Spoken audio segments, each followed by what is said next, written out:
ಉಡುಪಿಯಲ್ಲಿ ಶ್ರೀಕೃಷ್ಣನ ಮೂರ್ತಿಯನ್ನು ಪ್ರತಿಷ್ಠಾಪಿಸಿದ ಮಧ್ವಾಚಾರ್ಯರು ಶ್ರೀಕೃಷ್ಣನ ಮೂರ್ತಿಯ ಜವಾಬ್ದಾರಿ ಮತ್ತು ಶ್ರೀಕೃಷ್ಣ ಮಠದ ಜವಾಬ್ದಾರಿಯನ್ನು ನಿರ್ವಹಿಸೋದಕ್ಕೋಸ್ಕರ ಅಷ್ಟಮಠಗಳನ್ನು ಸ್ಥಾಪಿಸ್ತಾರೆ ಹಾಗೂ ಈ ಜವಾಬ್ದಾರಿಗಳನ್ನು ಆ ಮಠಾಧೀಶರ ಪೈಕಿ ಹಂಚಿಕೊಡ್ತಾರೆ.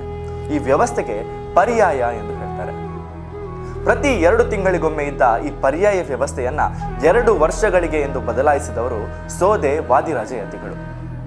ಇದರಿಂದಾಗಿ ಮಠಾಧೀಶರಿಗೆ ತೀರ್ಥಯಾತ್ರೆ ಮತ್ತು ಉಳಿದ ಧಾರ್ಮಿಕ ಕಾರ್ಯಕ್ರಮಗಳಲ್ಲಿ ಭಾಗವಹಿಸಲು ಅನುಕೂಲವಾಗುತ್ತದೆ ಎಂಬ ದೃಷ್ಟಿಯಿಂದ 2 ತಿಂಗಳಿಗಿದ್ದ ಪರ್ಯಾಯ ವ್ಯವಸ್ಥೆಯನ್ನ 2 ವರ್ಷಕ್ಕೆ ಬದಲಾಯಿಸಿದವರು ಸೋದೆ ವಾದಿರಾಜ ಯತಿಗಳು. ಈ 2 ವರ್ಷ ಪರ್ಯಂತ ಶ್ರೀಕೃಷ್ಣ ಮಠದ ಜವಾಬ್ದಾರಿ ಹಾಗೂ ಶ್ರೀಕೃಷ್ಣನ ದಿನನಿತ್ಯದ ಪೂಜೆಯ ಜವಾಬ್ದಾರಿ ಆಯಾ ಮಠದ ಯತಿಗಳಿಗೆ ಇರುತ್ತೆ.